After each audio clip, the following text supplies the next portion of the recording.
Hello, everybody. Welcome to Scotty's Side. Thank you for joining me today. I really appreciate it. As you can see on your screen here, men are the problem. Damaging lies. This is a video by Rachel Sloan, divorce coach for men. I was shocked by what society actually tells men. Okay, well, I am pressing X for doubt because female dating coach or divorce coach, excuse me. I don't know. Well, let's see what she has to say. I'm going to do playback speed. We'll do 1.25. Let's see how it goes, okay? Let's listen.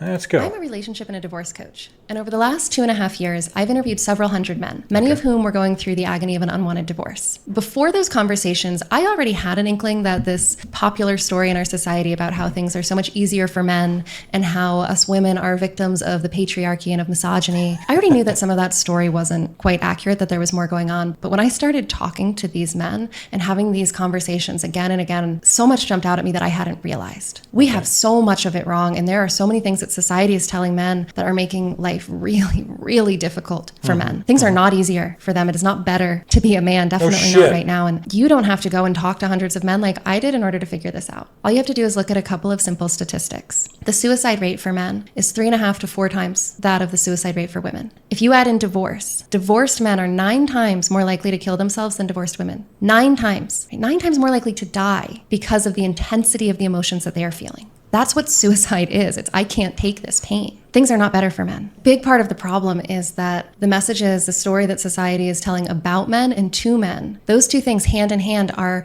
making relationships more difficult for men. They're handicapping men in relationships and preventing them from the very connection that could save their lives. This is what I learned in those interviews. Society tells men, don't cry. Tears are weak. Don't cry when your dog dies. Don't cry when your dad dies. Don't cry when your wife leaves you after 40 years together. If you do, you're weak. If you do, you're a girl. I wonder, of the 36,000 men who committed suicide in the United States last year, how many of them ever felt safe enough to cry in the presence of another human being? Society tells men that their anger is dangerous. Anger has a purpose. All emotions do. Anger is actually a really amazing one. Anger tells us to stand up for ourselves. It is the emotion that tells us that essential boundaries are being violated, are being crossed. And that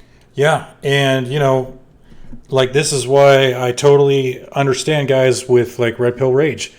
Anger is a rational response to being wronged.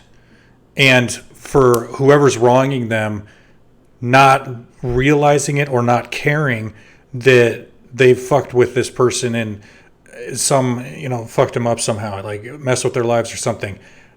Whatever it is, it doesn't matter. Anger, like she said, it's a fine emotion to have when you've been wronged.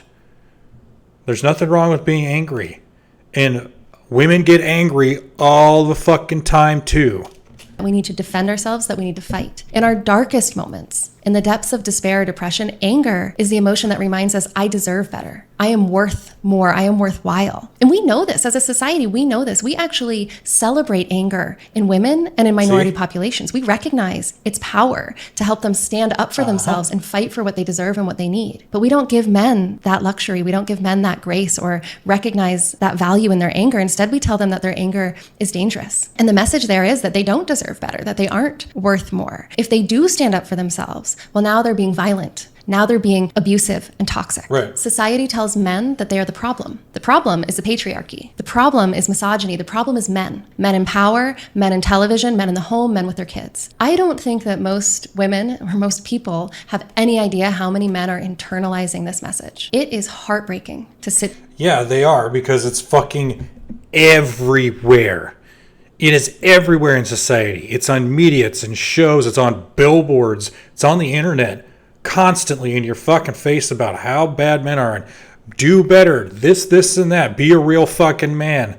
So of course all these boys and all these men are just like, I'm done with this shit, I'm checking the fuck out. down with a man who clearly loves his family, who is desperately trying to understand why his marriage failed, what he can do better, and how to reconnect to his wife and kids, to sit across from a man like that and have him ask me, without even being able to look me in the eye, do you think it's possible that maybe I'm just a monster? I have heard different variations of this sentiment again and again and again in these conversations with men. Maybe I'm just bad. Maybe I'm just broken. I think there's something inherently wrong inside of me. What if I'm evil? If women were saying these things, imagine if women were coming away from relationships with these stories, with these deep-seated beliefs about themselves. We would be so quick to jump on the men in their lives and accuse them of gaslighting, of narcissism, of emotional abuse. Where are the champions standing up for these men? Society tells men that they're the champions. There's a lot of guys out there, yours truly as well, standing up for these guys.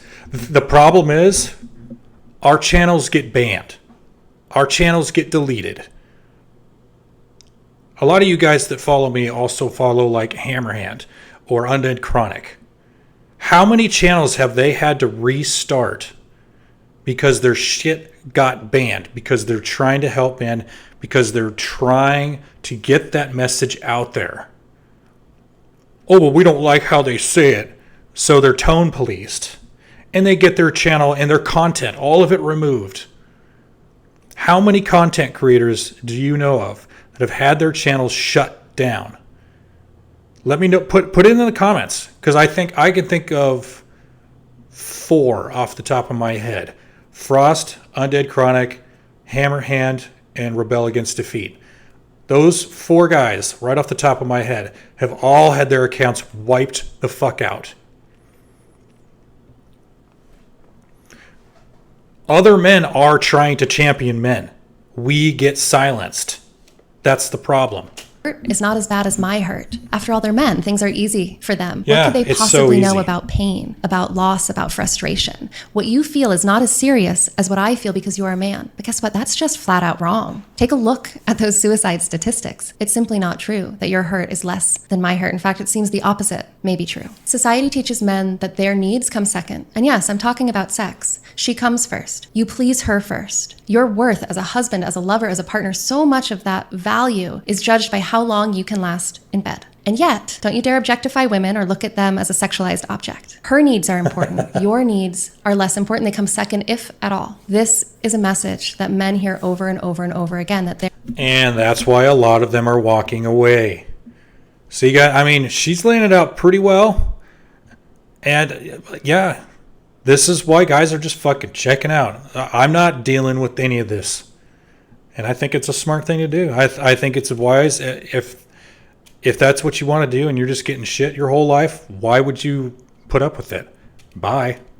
Their needs are less important than the needs of their wife, of their partner, of other people. Society tells men to be a man. What does that mean, to be a man? It seems to me that being a man means denying your sexual urges, denying your grief, denying your anger. It seems like being a man means acknowledging that what you need doesn't matter, that it can be ignored and denied. Don't be weak. Don't be a girl. It seems to me that being a man, according to society, is all about suppression. Suppressing what you need, suppressing what you feel, suppressing who you are. And if you don't, if you're not strong enough to shove all of that down and ignore it, well, then you maybe are a monster. You maybe are just bad and broken. This messaging is so strong and so powerful that a lot of the men I spoke to have become masters at suppression. They're so good at pushing it down, bottling it up, and they take pride in their ability to suppress, in their willpower, in their ability to put her needs first, and their ability to stay strong when others are weak. But they are strong only through the sheer force of will, and by denying so much that is true inside of them, what they feel, what they need, what they desire, who they are. And the real tragedy here is that it's all a lie. Men are told that this is what it is to be a man. And if you don't do this, if you don't suppress your feelings, if you don't suppress your urges and your needs, well, then you won't be accepted and you won't be loved. And so they do it. They master suppression. And what happens? That very suppression that was supposed to earn them acceptance and love is what actually ruins their relationships. And who's telling them to do this? Who is telling them to man up, suppress your shit, don't be angry, don't be, don't have any grief? Tell me, who is that? I got the answer. It's women. It's women that are telling men to do this, to not be men. And then they wonder why there's simps running around. There's, guys ending themselves all the time. What did she say? 36,000 last year? Like, holy shit, dude. Then we wonder why there's all these problems. To be a man, be a girl, but don't. At the same time. What? And this is all women. This is all driven by fucking females, man. Because they get so good at shoving it down and suppressing what they feel that they're not able to create emotional intimacy, that they're not able to connect on an emotional level, because the way that you relate to your own emotions is going to dictate the way you relate to other people's emotions. And also because if you open up to females, a lot of them will use that against you. You tell them something private, something intimate about yourself that really hits you hard, and you get in an argument later, a lot of women will use that. They will use what you've told them in confidence to jab at you, to just knife you right through the heart. And so guys have learned, don't open up. Don't be vulnerable at all. Because she will use it against you. You treat your grief with contempt. If you look at your own anger and see weakness and violence, if you look at your own physical needs as weakness, you aren't going to be able to help but see other people's in that way. You might be trying to offer comfort and understanding to your wife, but you're not going to be able to help it. A part of you is going to see her grief, her anger, her neediness as weakness, as inferiority, as proof that she's not as capable, as strong as you. And so there's going to be a built-in sense of inequality in that relationship that's going to prevent connection. And you're going to find yourself frustrated by her emotions. You've suppressed yours. Why can't she suppress hers? Why is she so emotionally needy? You're either going to get frustrated or you're just going to be confused because you can't figure out how to give her what it is she seems to be needing or asking for. Society tells men to devalue themselves, to not trust what they feel, what they need, what they desire. We teach men that they need to ignore and suppress all of that. But in the process, we're actually teaching them to devalue and disconnect from the women that they love, with fatal consequences to their marriages. This is often the root of divorce, is the lack of emotional intimacy, the lack of a felt sense of emotional connection between two people. And when women are missing that, they eventually leave the relationship. It doesn't matter how good of a provider, of a father, of a partner you are. If that emotional connection isn't there, most women are going to be dissatisfied and unhappy in that relationship. And so it really is a big lie that society is telling men. We tell them not to be themselves. We say be a man by not being a man, by ignoring all of these things that are happening inside of you and pushing through and powering over them. We teach them to be almost a tyrant inside themselves to their own emotional experience, and then we punish them for it by leaving them alone because we don't feel connected to them. We said you have to be this way in order for us to love you, but no, you are that way, and now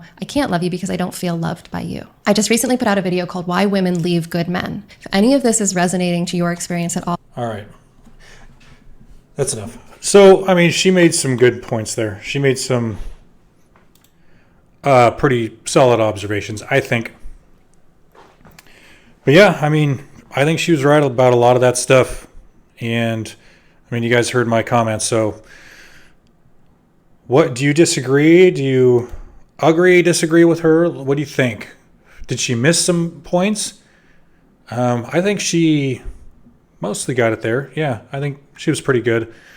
Let me know what you guys think in the comments below. Like, share, subscribe, all that good stuff. I'd really appreciate it. I'll see you in the next one. Wait. Take care of yourselves. Take care of each other. I love you all. See you later. Bye.